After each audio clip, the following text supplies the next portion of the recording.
Collective love reading po uli tayo. Timeless uli ito. Kagaya ng mga lagi kong ginagawang readings. Kamusta naman po kayo? Thank you so much for dropping by para manood. Lalo na po doon sa mga matagal na sumusubaybay sa akin. Okay, kunin lang ano yung applicable po sa situation ninyo. Kung hindi po nakaka-resonate, baka ang ibig sabihin hindi talaga para sa inyo yung reading.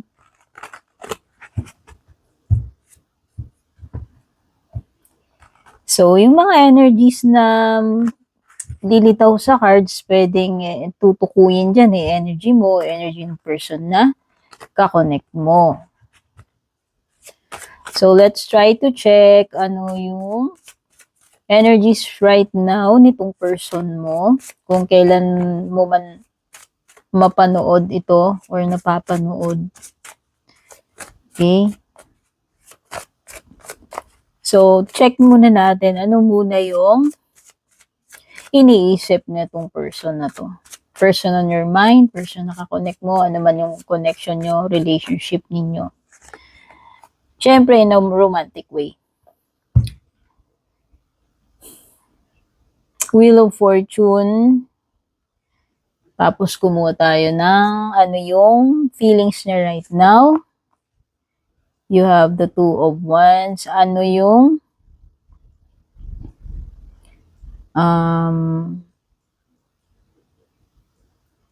iniisip, ano yung feelings. Wait lang, nakalimutan ko yung format na gagawin ko.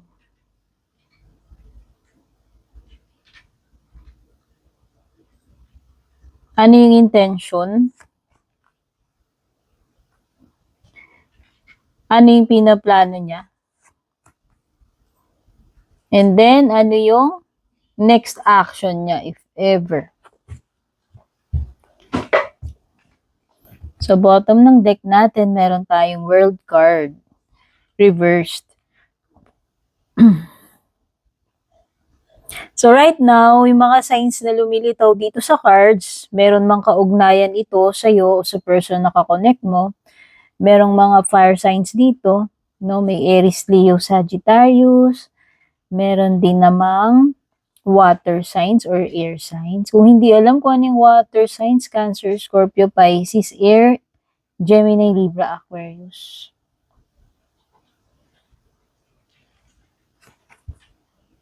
Eto mga signs na meron dito, Leo, Taurus, Aquarius, at saka Scorpio. So right now, ang nafe-feel nitong person na to is gusto niyang gusto niyang i-take yung opportunity. Gusto niyang mag-take a chance. Oo.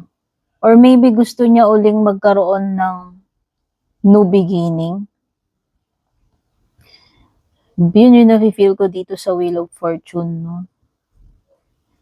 Tapos, when it comes to iniisip pala to. Sorry, correction. Dito sa Wheel of Fortune, eting iniisip niya eh. Actually, iniisip niya na yun yung mga binanggit ko na willing na gusto niya mag-take ng chance. Gusto niyang samantalahin yung pagkakataon eh. Gusto niya uling sumubok or gusto niya uling magkaroon ng another start. Yun yung na iniisip niya tong person na kakonect mo. Ngayon, when it comes to doon sa feelings niya, actually, pwede rin kasing nagdadalawang isip itong person mo. Oo, isa pa yun. And ang nafe-feel niya kasi is may potential kasi talaga with you. Kaya nga willing siyang kaya nga iniisip niya willing siyang mag-take ng chance eh. Kasi ang nafe-feel niya is malaki yung potential ninyong dalawa.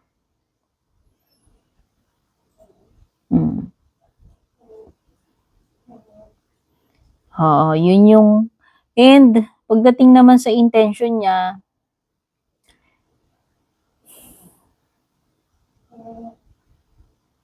Kaya lang hindi ko kasi alam kung ang intention niya, hindi ko alam kung meron ng kung complicated kind of connection itong meron sa inyo. Kasi parang merong something dito na ayaw niyang makasira ng family. Hindi yun yung intention niya. Hindi talaga yun yung intention niya. Kaya lang, kasi nga, gusto ka niya talaga or maybe mahal ka niya talaga. Kaya lang, alam mo yun, hindi nga niya maisagawa yung mga plano niya kasi may maaapektuhan. No? Kumbaga, maaaring makakasakit siya ng iba or makakasira siya ng family and ayaw niya yun. Kumbaga, hindi niya yun intention. Actually, this person, meron siyang magagandang plano para sa inyong dalawa. Sad nga lang talaga, oo. Sadly, hindi kasi mabigyan ng chance na mangyari yon kasi nga pwedeng you are in a complicated kind of connection. And ayaw naman niya, yun yung sinabi ko na ayaw naman niya na makasira. No, kung sino man yung if ever pamilyado na sa inyong dalawa. So ano yung pinaplano nitong person na to? Actually, hindi pa tapos. So, kung nawalan man kayo ng connection nitong person na to, kung hindi man kayo nag-uusap right now, para sa kanya, meron pa ring unfinished business. Kumbaga, parang hinahayaan na lang niya na yung universe na lang talaga ang magdikta ng magiging kapalaran ninyo. Ayaw niya na actually pakialaman yun. Pero this person, meron siyang magandang intention. Kasi kung ito masama tong person mo, kasi hoda na makasira siya ng pamilya, itutuloy lang niya, di ba? Pero hindi eh. Hindi yun yung intention niya eh. Di ba yung nga sinabi ko, this person is, has good intentions para sa'yo. Yun yung mga pinaplano niya rito. Kaya lang hindi yun mabigyan ng katuparan. Kumbaga, naghihintay na lang talaga tong person na tong next pagpihit ng tadhana kung talagang para kayo sa isa't isa. Yun yung nafe-feel ko. So, anong next plan itong person? Anong pinaplano niya?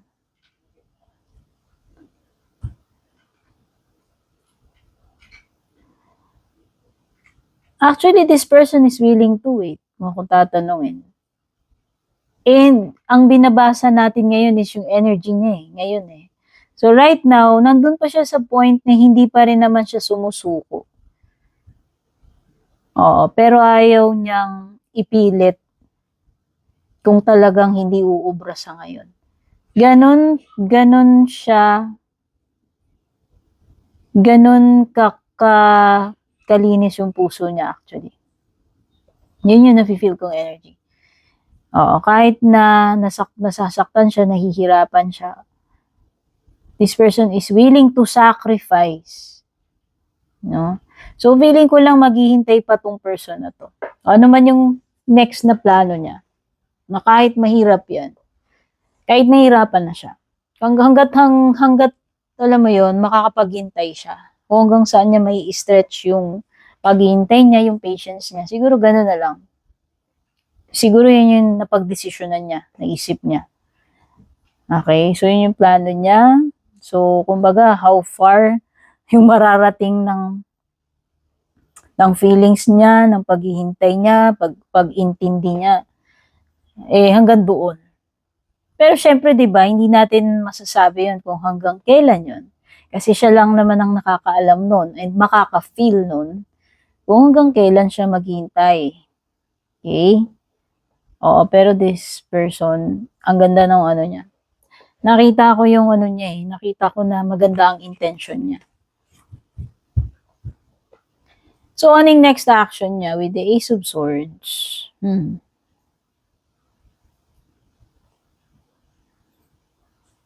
Clarify natin yung Ace of Swords.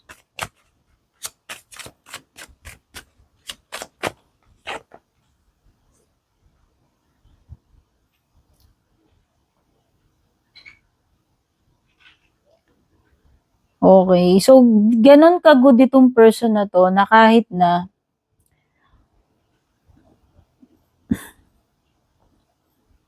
siguro maging kaibigan na lang kayo, tatanggapin niya. Kasi di ba yun nga yung nakita ko, parang willing siya na mag-sacrifice. Ganun yung iba eh. Pag nagmahal sila, puro.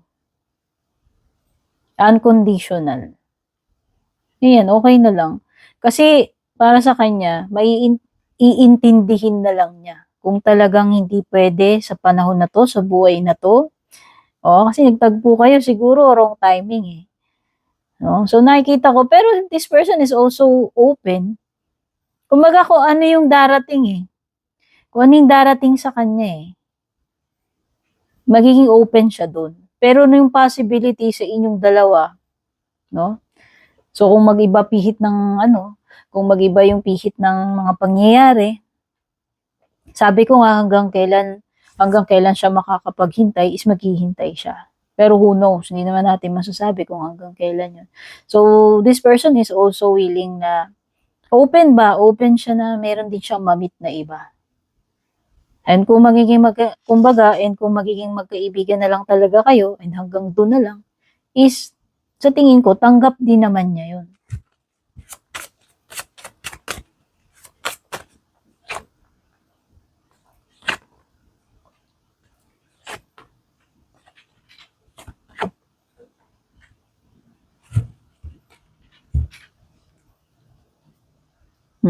May energy talaga dito na pwedeng kasal na eh. May pamilya na, kasal na. Oo. Alam mo, this person, talagang iti-treasure na lang niya siguro yung mga memories ninyo. Pero alam mo yun, ganun kabuti yung heart niya na hindi niya talaga i-force yun. Kung meron siyang masasaktang iba, or kung may family involved.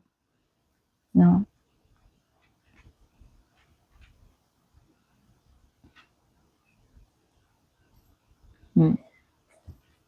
I think isa sa mga next move niya is makipag-communicate. Could be. Pwede. Pwede pa rin siyang makipag-communicate sa'yo actually. Nakikita ko kasi dito sa pagtitake ng action eh. Ano yung next na gagawin niya eh. Ace of Swords also is associated sa pag-i-initiate or pagtitake ng action. No?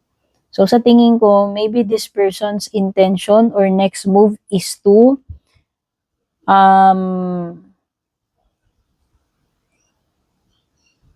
mag-reach out sa'yo. And, ewan ko, gusto niya makipag-communicate eh. Meron siyang gustong sabihin. Or meron siyang gustong alamin. Actually, something na related sa truth. O baka sasabihin niya sa'yo. Maybe yun yung plano niya, hindi iniisip niya. Kasi dito pa lang na-sense ko na may plano siya. Okay. Baka may plano siya na pag-usapan yan. Or banggitin man lang. Mag-reach out. Siguro. Nandun pa rin yung iniisip niya na mag-reach out eh. Kung nakalimutan ka na niya, hindi pa. Actually, may mga memories siya of you. Binabalik-balikan ka niya sa isip niya. Yung ano man tong memories na ito. Pero yun na nga, parang nakikita ko, this is something na sinurrender na lang niya sa divine, na kung ano na yung mangyayari sa inyo. Kung kayo, di kayo. Kung hindi niya ipipilit, no? Ayaw naman niyang manira ng pamilya. Kung meron ka ng pamilya or kung siya yung may pamilya or both of you, hindi ko alam.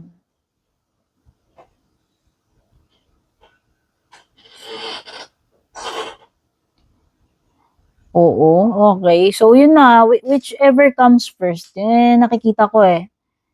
Kung halimbawa, sabi ko nga, kung mag-iba yung pihit ng mga pangyayari sa inyong dalawa, di accept niya yun, i-go niya.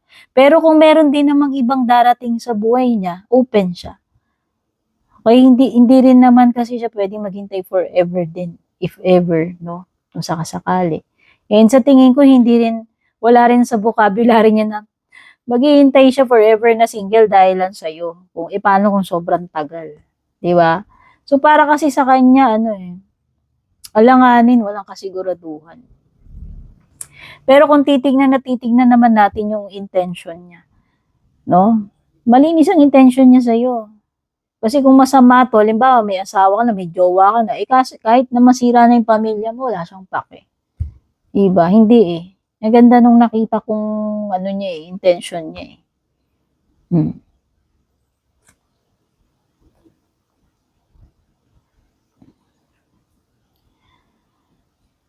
Ang iniisip niya, right now, hindi niya talaga kontrolado. Oo. Baliktad Emperor. So, kumuha na ako ng mga clarifications dito na baraha. So, Emperor reverse to. This is something na wala na sa control niya yan. Siguro na-feel na rin naman yan and understood na yun para sa kanya. Okay? So, yun yung mga na-pick up kong energies. The Fool.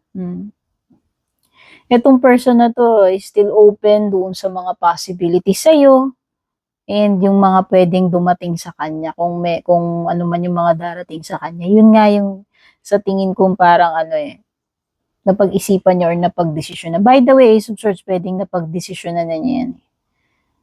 No? Pero yun na nga. So, yun yung mga na-pick up ko for now dito sa inyong love reading. Take care, babush!